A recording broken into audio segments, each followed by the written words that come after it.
Hello folks, welcome back to Bota Bob's. So you caught me in the middle of doing a little service on the Kubota BX1850. Hey, what do you think about a name for the Kubota? You can call it Killer. That's Paul Short's Kubota. How about Thriller?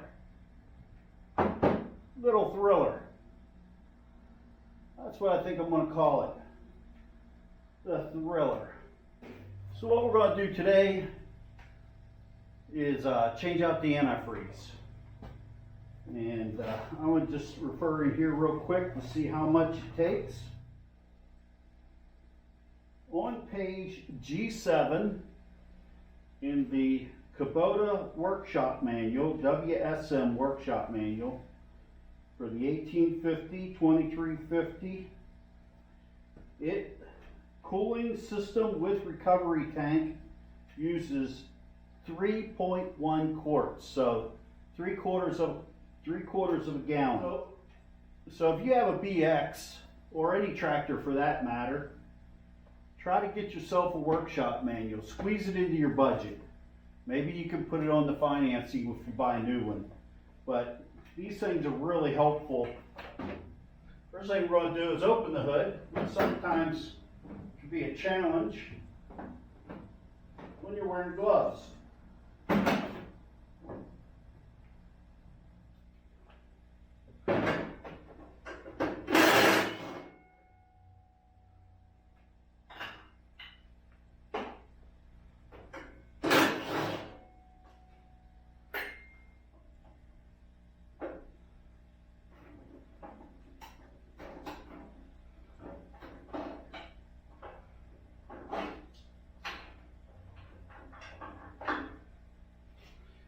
A pair of needle nose pliers to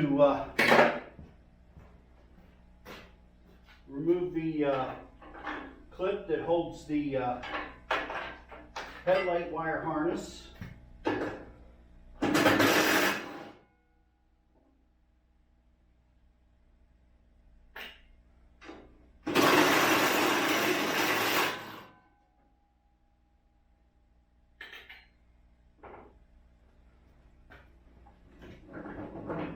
Four nuts hold this on. Once you have the hood off, just loosen these up. These wing knobs, I don't know what they're called. They're kind of like wing nuts, but they're not winged. And just slide the cowling forward and it comes right off. Just for curiosity, I'm going to go ahead and test my antifreeze before I change it. So we'll do it before and after. So what I got are 3 balls up and 2 balls down. That's good to minus 10 Fahrenheit. I want to see if I can go in here with these needle nose to pull that off. Tight. The space is tight, folks. It would have been better if I changed the oil 2 weeks ago, and I had a problem with my camera. There she goes. There she goes. We got antifreeze everywhere. I took this cap off of the drain of the radiator and managed to take the overflow line. I took the overflow line off of the recovery tank. It would have been better if I'd have done this while I was changing the oil.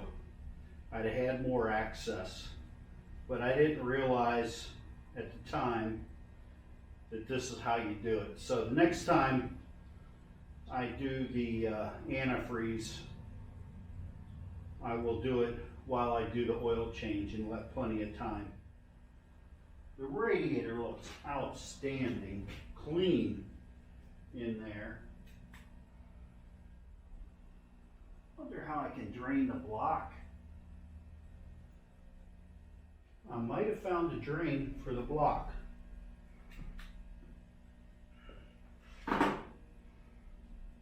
time will tell.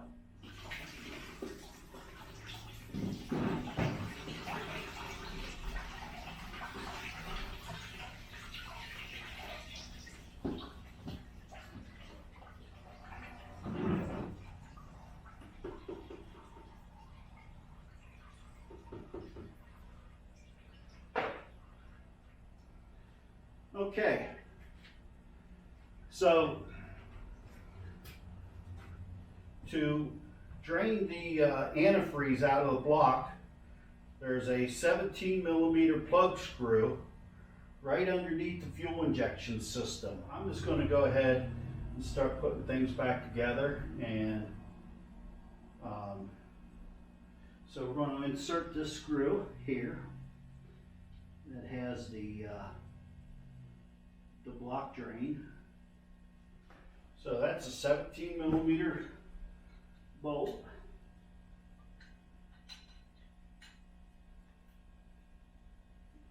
And I'm just going to snug it up. It's fine thread.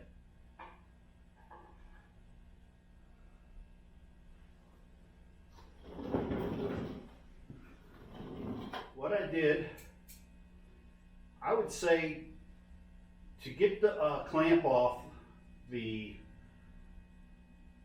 plug for the radiator, the petcock, is have a pair of these bent 90-degree needle nose pliers, like the 6 or 9 inch long. I'm not sure how long these are. These are Harbor Freights. Got them for a little bit of nothing. And then I had a long pair of needle nose. They came in handy. And then just a regular pair of slip joint pliers. They came in handy. So all 3 of them were good, and I used all 3 of them. You could probably just do it with a pair of the needle nose, but the long ones, if you got big hands, and I don't have huge hands, but there's not much room under there, folks. Now the problem you're going to have to do is remove that plug from above. You don't want to pull that plug out and have the antifreeze come down in your eyes. That was, you know, probably the easiest way to access it is from underneath, but it's very confined space. If you have a lift, it's a whole different story. A lift, you get it up, walk under it. With all that said, let me check to make sure I tightened that. I'm pretty sure I did.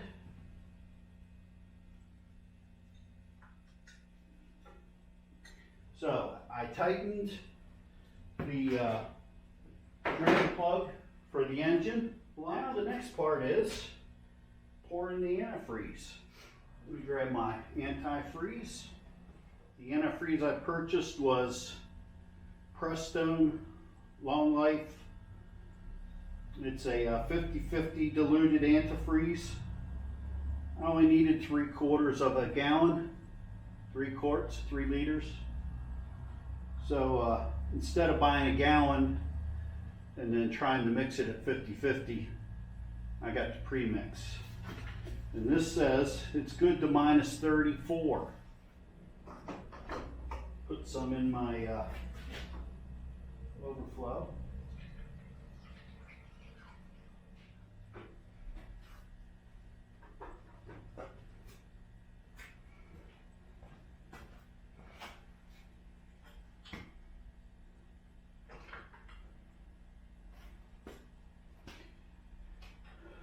So when you lower your jack, don't do it too hard.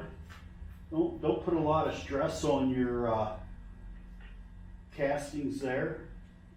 Backed it out and brought it up to speed. Let the engine warm up and allowed the air to circulate. Allowed the antifreeze to circulate through the engine, get it up to operating temperature, and that would get the air bubbles out. I also put antifreeze in the reserve tank or overflow tank, and it was between the low and the high, and after the engine cooled down, it sucked the radiator fluid out of here back up into the engine. So it'll take a few times for that to get all the air bubbles out, and I'll just add some coolant in there as needed. So, oh, and I also tested the antifreeze with my antifreeze tester, and I had 4 bubbles, which according to the antifreeze tester, that's good to -25.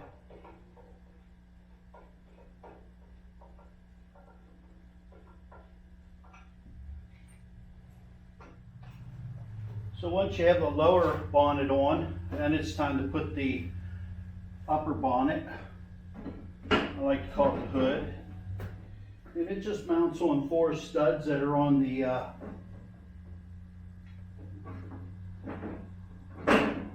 forward frame support. And we'll just run them down with the impact driver.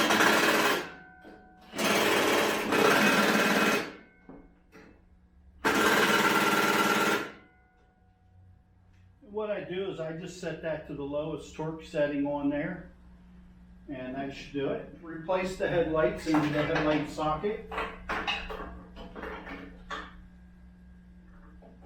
That's just simply putting it in the hole and getting the tabs to line up. Once the tabs line up, give it a twist and you'll feel it lock into place. And that's it, it's ready to go. Done. Sounds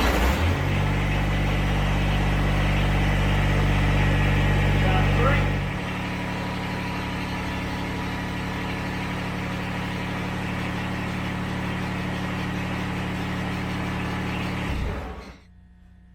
If you get any value from this, please hit the like button, subscribe to my channel, and share this with a friend. Comment down below.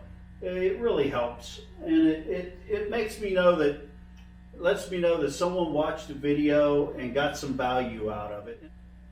So we're going to clean this place up, get on out of here, and go get some dinner. Hey, thank you for stopping by, and I'll see you next time here at Bota Bob's.